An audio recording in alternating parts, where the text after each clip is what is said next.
పెళ్లికల వచ్చేసిందే బాల అంటూ వీణ తెగపాటలు పాడేసుకుంటూ ఉంటుంది. మరోవైపు వేగంగా పెళ్లి పనులు జరుగుతూ ఉంటాయి.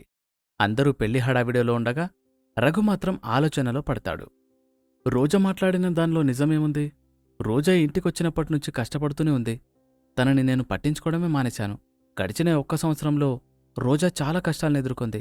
అసలు పుట్టింట్లో ఒక్క పని కూడా చేయని రోజా అత్తారింటికి వచ్చి నిమిషం కూడా విశ్రాంతి తీసుకోకుండా కష్టపడి పనిచేస్తూనే ఉంది. ఈరోజు కేవలం రోజా మాత్రమే కాదు, రోజా తల్లి అలాగే చెల్లి కూడా పనిచేయాల్సొచ్చింది. అలా రఘు ఆలోచనలో పడతాడు. మరోవైపు రోజా తన తల్లైన ప్రమీలతో ఇలా మాట్లాడుతూ ఉంటుంది. నువ్వు అత్తారింట్లో చాలా హాయిగా బతుకుతున్నావని అనుకున్నానమ్మా. ఇలా కష్టాలు పడుతున్నావని నాకిప్పుడే అర్థమవుతుంది. నువ్వు రఘుతో మాట్లాడిందంతా నేను విన్నాను. ఇంత కష్టపడుతున్న దానివి నాకొక్క మాట కూడా ఎందుకు చెప్పలేదు? ఏం చెప్పమంటావమ్మా? ఇక్కడ నేను హాయిగా ఉన్నానని నువ్వక్కడ హాయిగా ఉంటున్నావు. నేనెలాగో కష్టాలు పడుతున్నాను. నేను పడుతున్న కష్టాన్ని నీకు చెప్పి నిన్నెందుకమ్మా బాధ పెట్టడం? ఏదో అనుకున్నాను, మరేదో అయ్యింది. ఏంటక్కా నువ్వు చదువుకున్న దానివయ్యుండి ఇంకా ఇంట్లో ఎందుకుంటున్నావు? ఇక్కడెవ్వరు నీకు మర్యాద ఇవ్వడం లేదు. నిన్ను పని మనిషిలా చూస్తున్నారు. ఏం చేసినా తప్పు వెతుకుతున్నారు. బావ కూడా నిన్ను పట్టించుకోవడం లేదంటున్నావు. ఇలాంటప్పుడు ఇక్కడ బ్రతికేం లాభమక్కా? మరి నన్నేం చేయమంటావే? నువ్వింటి నుండి బయటకొచ్చేయి. ఏదో ఒక పని చేసుకుంటూ బతుకు. చదువుకున్నావు. నీ దగ్గర డిగ్రీ పట్టా కూడా ఉంది కదా. డిగ్రీ పట్టా? ఎందుకే అలా నవ్వుతున్నావు? ఏం చెప్పమంటావమ్మా? ఒకప్పుడు నా కళ్ళకు కేవలం ప్రేమ మాత్రమే కనిపించేది. ఇంకేదీ కనిపించేది కాదు. ఏదీ వినిపించేది కూడా కాదు.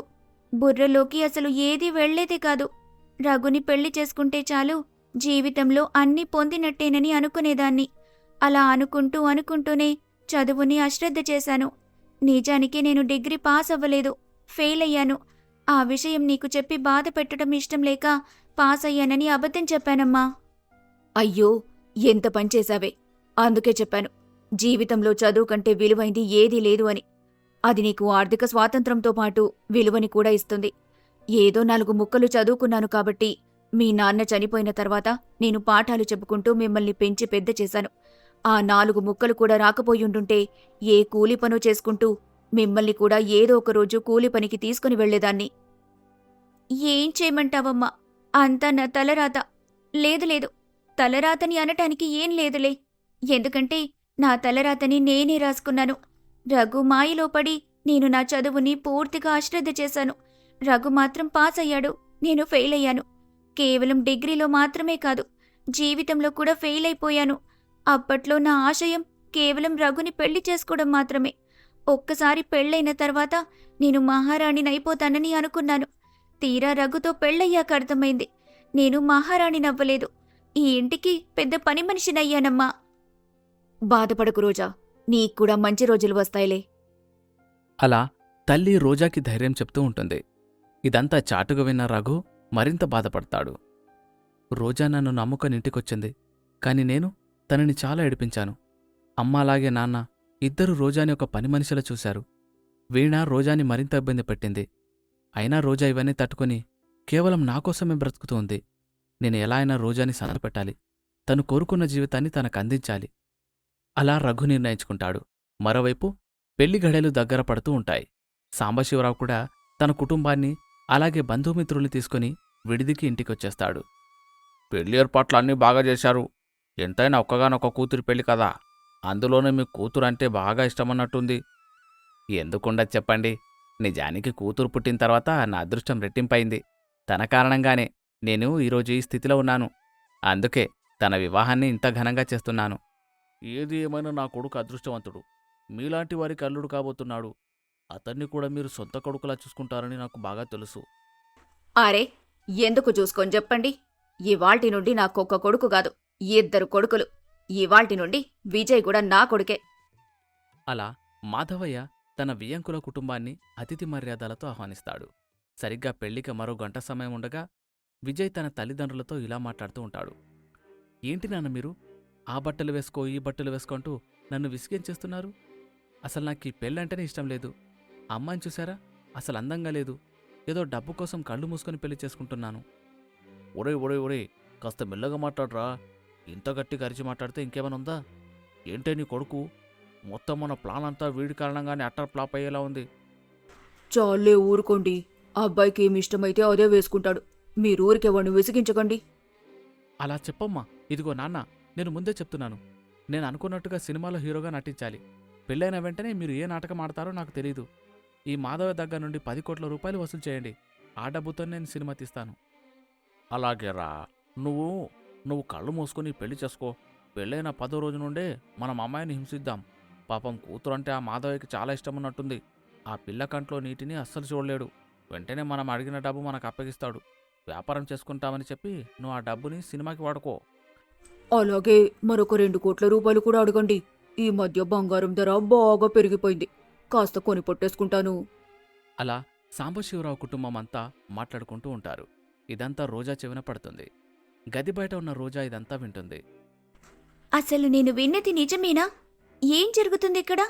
వామ్మో, వీళ్ళు చూడ్డానికి చాలా మంచివార్లా ఉన్నారు, కానీ ఇలాంటి ఒక ప్లాన్తో వచ్చారని ఇప్పుడే అర్థమైంది. ఇతన్ని పెళ్లి చేసుకుంటే వీణ జీవితం నాశనమైపోతుంది. అమ్మో, అసలు అలా జరగడానికి వీల్లేదు. వెంటనే ఈ విషయాన్ని అత్తయ్యకి మావయ్యకి చెప్పేయాలి. అలా రోజా మాధవయ్య ఉన్న గదికి వెళ్తుంది. ఏంటమ్మాయి, నువ్వేదైనా పని చేస్తున్నావా లేక సింగారించుకొని తిరుగుతున్నావా? నువ్వు ఈ ఇంటి కోడలివి. ఆ విషయం మర్చిపోకు. అలంకరణ కంటే ముందు నీ ధ్యాస వచ్చిన అతిథులపై ఉండాలి. వాళ్ళకి అతిథి మర్యాదలు చేయాలి. వెళ్ళా పనులు చూసుకో. అయ్యో అత్తయ్యా, నేనొక ముఖ్యమైన విషయం చెప్పడానికి వచ్చాను. ఎలాంటి ముఖ్యమైన విషయమైనా సరే ఇప్పుడు నేను వినడానికి సిద్ధంగా లేను. నేను చక్కగా తయారవుతున్నా. ఈ సమయంలో నేను నీ మాటలు వినాలని అనుకోవడం లేదు. అయ్యో అత్తయ్యా, మీరు కనుక నా మాటలు వినకపోతే మీకే నష్టం. ఏంటమ్మా, నువ్వేం చెప్పాలనుకుంటున్నావు? ఇప్పుడు నేను సాంబశివరావు గారి గది నుండి వస్తున్నాను. వాళ్ళకేమైనా అవసరం ఉందేమో అని కనుక్కోడానికి వాళ్ళ గది దగ్గరికి వెళ్ళాను. అప్పుడే వారి బండారం బయటపడింది. విజయ్ అసలు మంచివాడు కాదు. అతను ఫారిన్లో చదువుకోనే లేదు. చాలా పెద్ద మోసగాడు. డబ్బు కోసమే అతను మన వీణని పెళ్లి చేసుకుంటున్నాడు. ఒకవేళ ఈ పెళ్లి జరిగితే వీణ భవిష్యత్తులో చాలా కష్టపడుతుంది. ఇప్పటికిప్పుడే ఈ పెళ్లిని ఆపేయండి. ఇది విన్న మాధవయ్య, చంద్రకాంతం మరియు వీణ ఆశ్చర్యపోయారు. ఏంటమ్మాయి, అసలేం మాట్లాడుతున్నావు నువ్వు? బుద్ధుండే మాట్లాడుతున్నావా? వా వదినా, వా. పెళ్ళాపడానికి ఇంతలా దిగజారుతావని నేను అస్సలు అనుకోలేదు. నేనెక్కడ బాగుపడిపోతానో అని నువ్విలాంటి ఒక ప్లాన్ వేశావు కదా? అరే లేదు వీణా, నేను నిజమే చెబుతున్నాను. చాలు ఆపు వదినా. నాకు తెలుసు, పెళ్ళయ్యేలోపు ఇలాంటివి నువ్వేదో చేస్తావని నాకు బాగా తెలుసు. అందుకే నేను ఇలాంటి వాటికి ముందే బాగా ప్రిపేర్ అయ్యాను. అయినా నేను సంతోషంగా ఉంటే నువ్వసలు చూడలేవు కదా. సాంబశివరావు మావయ్య గారు మనకంటే గొప్ప ధనవంతులు. అంటే నీకంటే నేను గొప్ప ఇంటికి కోడల్ని కాబోతున్నాను. అందుకే నువ్వు నాపై కుళ్ళుతో ఇలాంటి ఒక ప్రచారాన్ని చేస్తున్నావు, అంతే కదా? నువ్వు నన్ను చాలా తప్పుగా అర్థం చేసుకుంటున్నావు వీణా. చూడు, ఈ ఒక్కసారికి నన్ను నమ్ము. మావయ్య, వెంటనే ఈ పెళ్లిని ఆపేయండి మావయ్య. ఏంటి వదినా నువ్వు? నీకసలు బుద్ధుందా లేదా? నా మీద నీకు ఇంత ద్వేషముందని ఎప్పుడూ అనుకోలేదు. పెళ్లిపీటల దాకా వచ్చిన పెళ్లిని ఆపేయమంటున్నావు చూడు. నువ్వసలు ఆడదానివేనా? అంటూ వీణ రోజాని కొడుతుంది.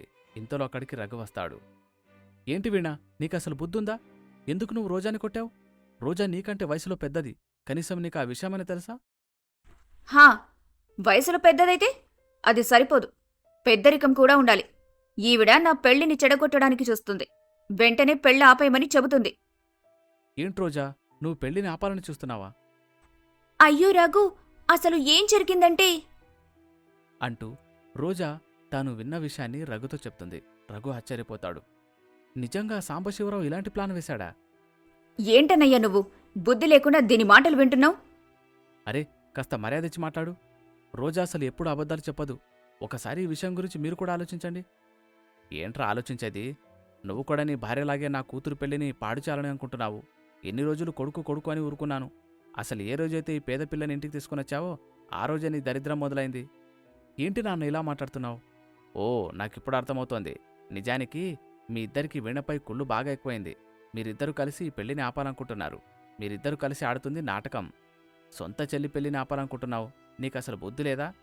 వెళ్ళిపో, ముందు నా కళ్ళ ముందు నుండి వెళ్ళిపో. చెల్లిపై నా కుళ్ళు ఎందుకుంటుంది నాన్న? ఎందుకుంటుందో నీకే తెలియాలి. ఇకపై నువ్వు ఇంట్లో ఉండటానికి వీల్లేదు. నా కారణంగానే నువ్వు బతుకుతున్నావు.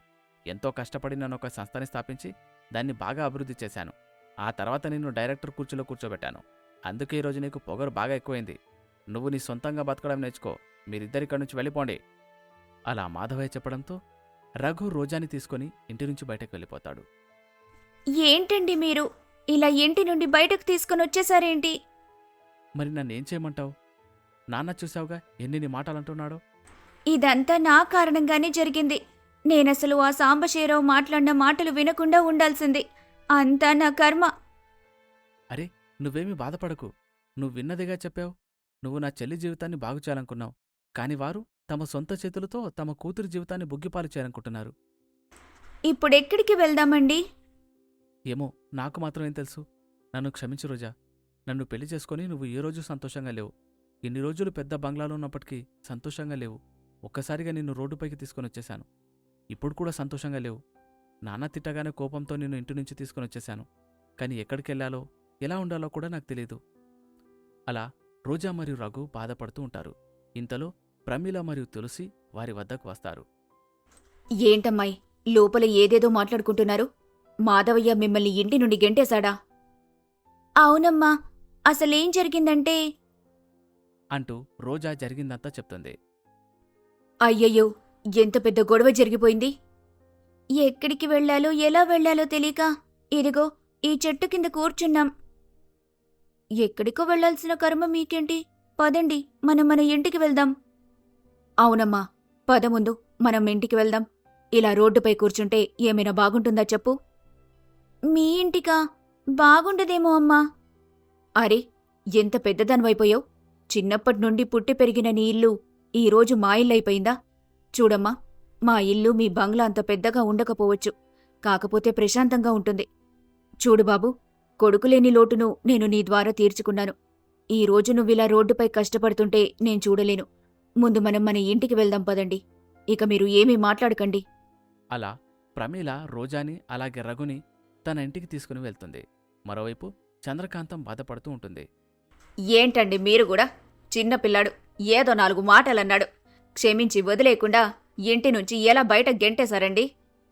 చిన్నపిల్లవాడా, చూసావాడు ఎలాంటి మాటలు మాట్లాడుతున్నాడు? నీ కూతురు పెళ్లిని పెటాకులు చేయాలనుకుంటున్నాడు. ఇంకా వాడు కొడుకేంటి?